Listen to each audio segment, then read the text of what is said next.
Perkenalkan, nama saya Kristi Natalia, NPM 1850-3006. Di sini saya akan menjelaskan tentang analisis wacana monolog. Hal-hal penting yang analisis wacana monolog dapat dikelompokkan sebagai berikut. Yang pertama, hal-hal yang berhubungan dengan rangkaian dan kaitan tuturan, cohesion and coherence. Yang kedua, hal-hal yang berhubungan dengan menunjukkan atau merujukan, reference. Yang ketiga, hal-hal yang berhubungan dengan pola pikir dan pengembangan wacana, topic and development. Rangkaian kata dan tuturan.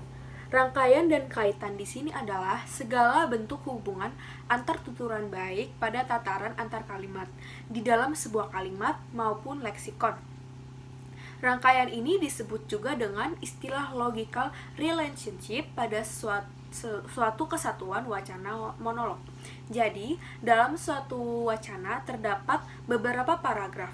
Di dalam paragraf tersebut masih ada keterkaitan antar setiap kalimatnya. Contoh dari rangkaian dan kaitan tuturan, salah satunya adalah sebab akibat. Mengapa sebab akibat? Karena sebab akibat ini memiliki kesinambungan antara penyebab masalah dan akibat dari masalah. Bisa kalian lihat di PowerPoint.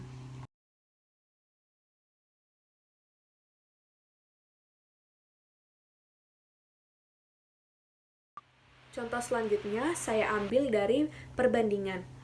Bisa dilihat dari PowerPoint, berita 1 dengan berita 2 itu saling berkesinambungan karena sedang membahas bencana alam banjir.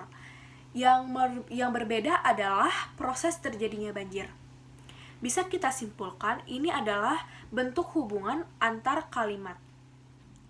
Selanjutnya akan dibahas oleh rekan saya. Assalamualaikum warahmatullahi wabarakatuh.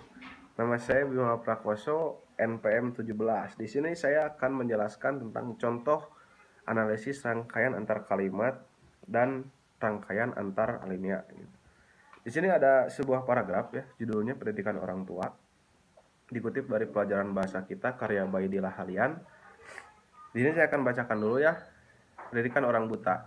Di kota-kota masih banyak kelihatan orang buta duduk di pinggir jalan sambil menadahkan tangannya. Ada pula yang mengemis dari rumah ke rumah, dituntun oleh seorang anak kecil. Kasihan kita melihat mereka. Sebenarnya mereka tidak perlu hidup seperti belas kasihan orang. Kalau nasib mereka diperhatikan sejak dahulu, mereka dapat diajar membuat sapu, sikat, dan barang lain. Yang berbakat dapat diajar bermain musik dan sebagainya. Untuk memperbaiki nasib orang buta, didirikan orang rumah buta, rumah tempat mendidik orang buta. Di Indonesia pun ada beberapa rumah buta, rumah tempat mendidik orang buta.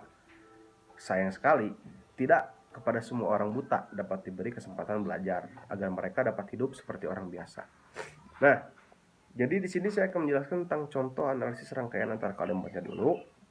Yang pertama itu kalimat nomor 2 merupakan perluasan terhadap kalimat nomor 1 gitu, tentang pekerjaan orang buta sebagai pengemis. Perhatikan kata ada pada kalimat nomor 2 ya. Ada pula yang mengemis dari rumah ke rumah. Itu perluasan dari kalimat nomor 1. Jadi kalimat nomor 1 kan di kota-kota masih banyak kelihatan orang buta. Nah, dilanjutkan di kalimat nomor 2 gitu. Ada pula yang mengemis dari rumah ke rumah gitu. Jadi kalimat nomor 2 itu perluasan dari kalimat nomor 1. Nah, yang kedua itu kalimat nomor 3 merupakan penyimpulan terhadap situasi kalimat nomor 1 dan 2 gitu. Perhatikan perkataan kasihan. Nah, di kalimat ketiga itu kasihan kita melihat mereka. Itu penyimpulan dari kalimat nomor 1 dan kalimat nomor 2 yang menjelaskan tentang orang buta itu bagaimana sih gitu. Banyak orang buta yang duduk di pinggir jalan, mengemis dari rumah ke rumah. Nah, kesimpulan dari kalimat nomor 1 dan 2 itu di kalimat nomor 3 gitu, tentang kasihan kita melihat mereka gitu. Nah, selanjutnya kalimat nomor 4 merupakan kontras terhadap kalimat nomor 2 dan 3.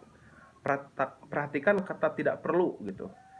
Di kalimat nomor 4 itu sebenarnya mereka tidak perlu hidup dari belas kasihan orang gitu. Nah, itu bentuk kontras atau kebalikan gitu dari kalimat 1 sampai 3 gitu, dimana menjelaskan tentang orang buta itu yang mengemis, duduk di pinggir jalan. Nah, Kalimat nomor 4 itu kontrasnya gitu. Tidak perlu hidup seperti belas kasihan orang, dari belas kasihan orang gitu.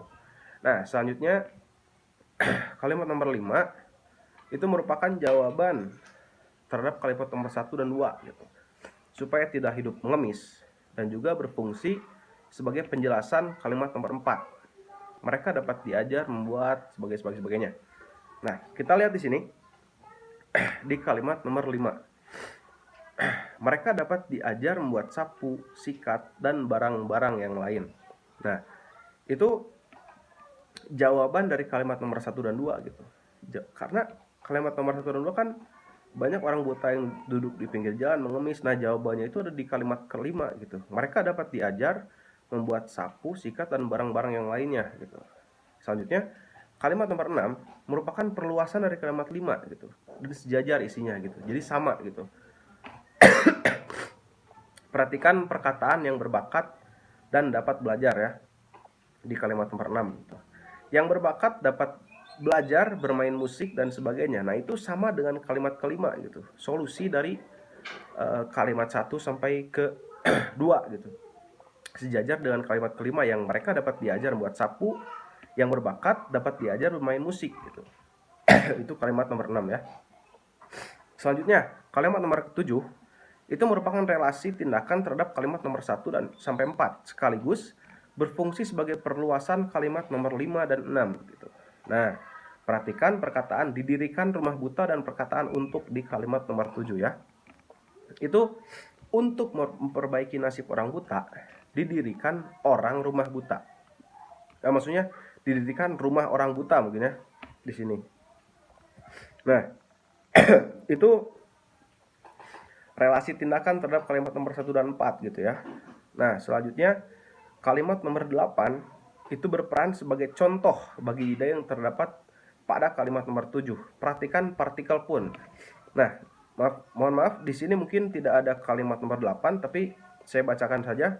Di Indonesia pun ada beberapa rumah buta, rumah tempat mendidik orang buta. Nah, di situ dijelaskan kalimat nomor 8 itu berperan sebagai contoh bagi ide yang terdapat pada kalimat nomor 7 gitu. Di Indonesia pun, karena di kalimat nomor 7 kan untuk memperbaiki nasib orang buta didirikan rumah orang buta. Nah, di kalimat nomor 8, di Indonesia pun ada beberapa rumah buta gitu. Nah, contohnya itu ada di Indonesia gitu ya di kalimat nomor 8. Nah, selanjutnya saya akan menjelaskan tentang contoh analisis kaitan alinea ya. Nah, di situ jadi dari contoh di atas itu aspek-aspek kaitan antara alinea dapat dikemukakan antara lain sebagai berikut gitu ya. Yang satu, contoh di atas. Nah, contoh di atas itu, paragraf di atas itu, menurut penulisnya itu terdapat 4 alinea, teman-teman. Nah, di sini saya jelaskan dulu. Alinea 1 itu berakhir dengan 2 macam kaitan. Pertama, mengaitkan dengan awal alinea dengan menggunakan kata ganti mereka pada kalimat atau tuturan terakhir di kalimat nomor 3 gitu. Nah, kaitan itu bersifat penggantian gitu. Kedua, mengaitkan dengan alinea 2 dengan menggunakan perkataan kasihan kita pada tuturan yang sama itu di kalimat nomor 3 gitu ya.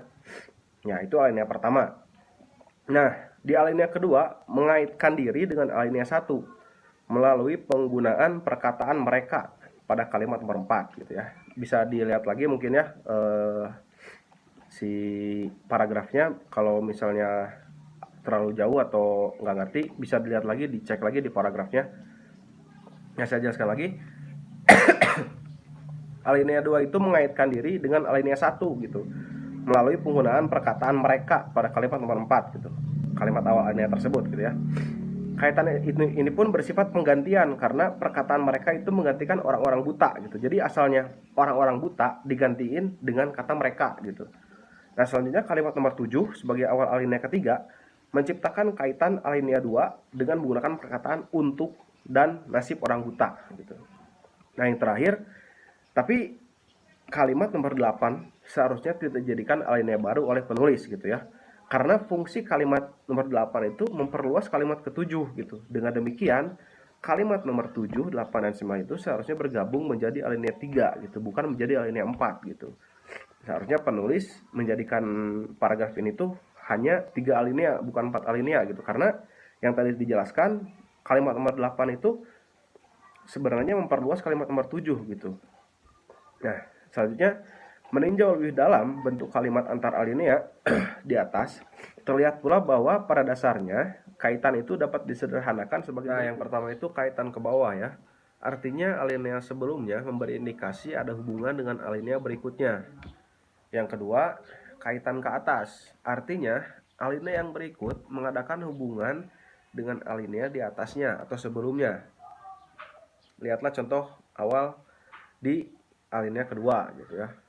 Nah, yang ketiga, kaitan ke atas dan ke bawah, yaitu sebuah alinea menghubungkan diri dengan alinea sebelumnya. Hal ini biasa terdapat pada kalimat atau tuturan awal alinea. Sedangkan pada akhir alinea memberi indikasi akan terdapat kaitan dengan alinea berikutnya. Dilihat di alinea kedua, perkataan sebenarnya mereka di kalimat nomor 4 mengaitkan diri dengan alinea 1 gitu, atau di kalimat yang ketiga gitu ya. Sedangkan perkataan yang berbakat pada ajar. Sedangkan perkataan yang berbakat dapat diajarkan di kalimat nomor 6 itu memberi indikasi akan adanya kaitan dengan nomor 7 sebagai awal alinea ketiga. Perhatikan perkataan untuk memperbaiki nasib orang buta di kalimat nomor 7. Nah, itu ada hubungannya dengan kalimat nomor 6 gitu ya. Nah, selain hal-hal di atas, kaitan antar alinea itu dapat pula ditinjau berdasarkan sistem kaitannya. Sistem kaitan antara alinea dapat dibedakan sebagai 2 macam gitu, yakni sistem kaitan eksplisit dan implisit. Nah, sistem eksplisit itu biasanya menggunakan kata-kata hubung atau petunjuk gitu. Contoh di atas semuanya menggunakan kata penghubung. Alinea 2 dengan menggunakan perkataan sebenarnya. Alinea ketiga menggunakan perkataan untuk gitu. Dilihat di kalimat nomor 4 dan 7 ya. Nah, sekarang yang implisit. Kalau implisit tidak menggunakan kata penghubung, artinya kaitan antar alinea sebelum dan sesudahnya tidak ditunjukkan dengan adanya kata-kata penghubung gitu. Kedua alinea pada contoh kedua di bawah ini tidak dikaitkan dengan kata hubung atau kata penunjuk, namun kaitannya dapat diketahui secara implisit. Nah, mungkin segitu saja materi yang dapat saya sampaikan. Kelanjutan materinya akan disampaikan oleh rekan saya. Terima kasih. Wassalamualaikum warahmatullahi wabarakatuh. Assalamualaikum warahmatullahi wabarakatuh. Perkenalkan, nama saya Silvi Nur Alia, NPM 1850319. Di sini saya akan memaparkan materi mengenai contoh analisis rangkaian dalam kalimat dan contoh analisis rangkaian leksikon. Yang pertama, contoh analisis rangkaian dalam kalimat. Di sebelah saya sudah terdapat contoh 2, yaitu variasi dan pengembangan kalimat. Di dalam contoh tersebut sudah dibubuhi nomor-nomor di setiap kalimatnya, yaitu dari nomor 1, 2, 3, 4, 5, 6, dan juga 7. Nah, bisa dilihat di dalam kalimat nomor 1. Sesuatu yang monoton pasti menimbulkan kebosanan atau borendum. Nah, perkataan pada kalimat nomor 1 ini berperan untuk mengaitkan sesuatu dan juga monoton. Nah, biasanya sifat rangkaian ini disebut sebagai keterangan, di mana hal yang disebutkan di dalam kalimat nomor 1 itu mengaitkan hal-hal dengan yang lainnya. Nah, selanjutnya di dalam kalimat nomor 2, demikian pula dengan kalimat terutama pada bahasa tertulis seperti karangan. Perkataan demikian pula bersifat sebagai rangkaian elipsis. Selanjutnya, ada pada kalimat ketiga, yaitu monotonnya kalimat-kalimat tersebut disebabkan oleh 3 hal. Dalam kalimat ketiga ini, bisa disebut sebagai merangkaikan sifat monoton kalimat dengan 3 tahap atau dengan 3 buah penyebabnya. Nah, rangkaiannya pun disebutkan dengan bersifat sebab akibat. Dapat dilihat di dalam nomor 3, yaitu ada kata yang disebabkan. Nah, disebabkan itu biasanya selalu berkaitan dengan sebab dan juga akibat. Selanjutnya, dalam poin nomor 4, 5, dan juga 6. Pertama, oleh adanya penggunaan pola yang sama. Kedua, karena isi kalimat yang hampir seluruhnya sama. Ketiga, karena gaya penulisan kalimat itu tidak bervariasi. Nah, dalam kalimat nomor 4, 5, dan juga 6 memiliki rangkaian yang sama, yaitu rangkaian elipsis, di mana diawali dengan kata pertama, kedua, dan juga ketiga. Dalam rangkaian nomor 7, yaitu ada pola kalimat konvensional yang selalu dimuat dengan subjek sangat digemari orang. Nah, pada kalimat nomor 7 ini rangkaian diciptakan oleh dua kata tugas. Yang pertama, oleh kata dengan fungsi yang merangkaikan subjek dengan keterangannya.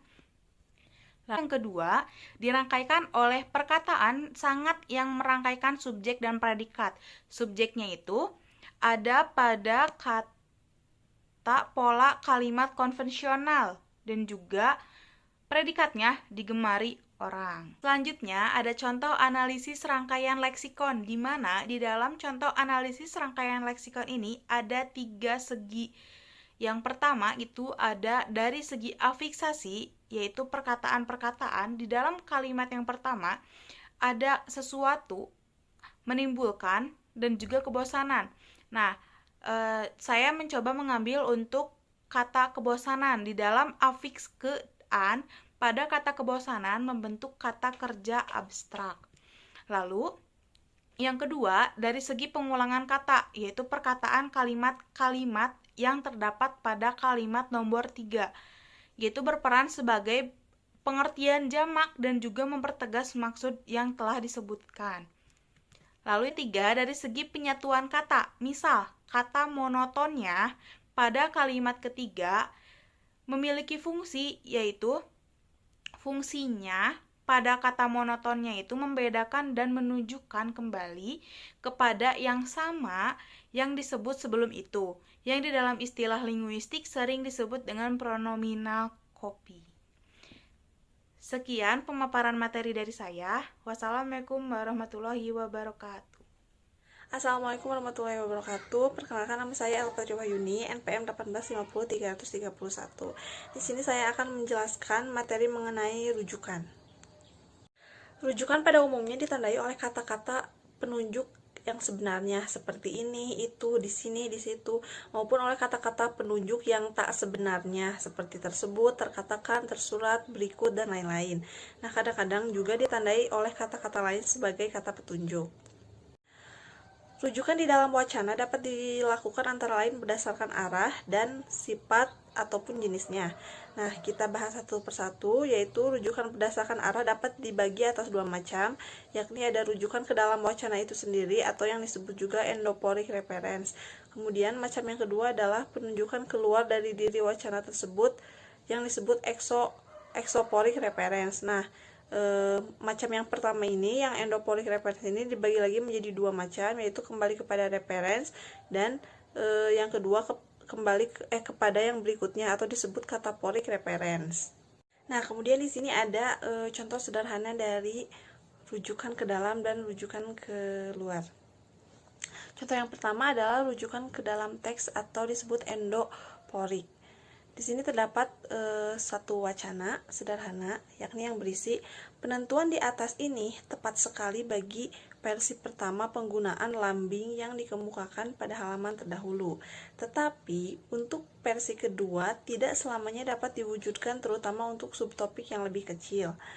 Untuk jelasnya dapat diberikan contoh sebagai berikut. Nah, bila contoh wacana sederhana yang barusan saya sampaikan dianalisis berdasarkan rujukan ke dalam teks atau berdasarkan rujukan endoporik, maka dapat dirinci sebagai berikut analisisnya, yaitu yang pertama, perkataan di atas dan terdahulu pada kalimat ke-1 itu berperan menunjuk kembali kepada yang telah dikemukakan atau penunjukan ke atas.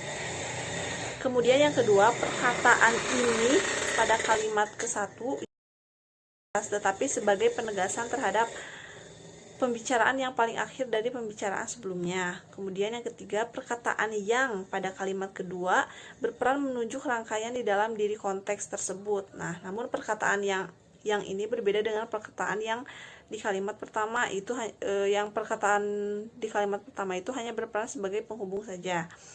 Kemudian yang keempat, kata gantinya pada kata jelasnya, kalimat ketiga itu pun menunjuk ke atas. Kemudian yang kelima, perkataan berikut pada kalimat ketiga itu menunjuk kepada yang akan dikemukakan selanjutnya atau ke bawah. Nah, selanjutnya ada contoh macam wacana yang merujuk ke luar teks atau situasional atau disebut juga eksoporik. Nah, terdapat wacana sederhana yakni yang berisi, kalau konsumsi kertas berlangsung terus seperti sekarang, tak lama lagi tidak ada sebatang pohon pun yang tertinggal di dunia. Ahli riset Amerika menyarankan supaya digunakan bahan pengganti yakni kenat. Nah, berdasarkan rujukan ke luar teks atau situasional, maka wacana yang barusan saya sampaikan dapat dianalisis sebagai berikut. Yang pertama, perkataan ahli riset Amerika pada kalimat kedua itu menunjuk kepada objek di luar teks. Kemudian yang kedua, perkataan kenat pada kalimat kedua pun demikian pula, namun keduanya berbeda sedikit. Kata-kata ahli riset Amerika itu betul-betul objek yang berada di luar teks, sedangkan kata kenat itu masih ada hubungannya dengan teks karena masih bermakna sebagai tumbuhan pengganti bahan baku kertas. Nah, setelah tadi saya menjelaskan rujukan berdasarkan arah serta macamnya dan juga contohnya, sekarang saya akan melanjutkan menjelaskan rujukan berdasarkan sifat ataupun jenisnya. Yang pertama ada penunjukan personal. Nah, rujukan ini biasanya menggunakan nama, yaitu nama orang ataupun nama benda itu sendiri. Kemudian yang kedua ada rujukan demonstratif. Nah, rujukan ini biasanya untuk menentukan tempat atau sesuatu dengan mempergunakan kata penunjuk yang sesungguhnya seperti itu, di sana, di situ, ini. Kemudian rujukan yang ketiga ada rujukan perbandingan, yaitu rujukan ini bersifat tak langsung dan biasanya menggambarkan kesamaan, kemiripan, perbedaan, pertentangan, dan kata sifat atau sesuatu yang lainnya. Sekian dari kelompok kami, mohon maaf apabila ada kesalahan. Wassalamualaikum warahmatullahi wabarakatuh.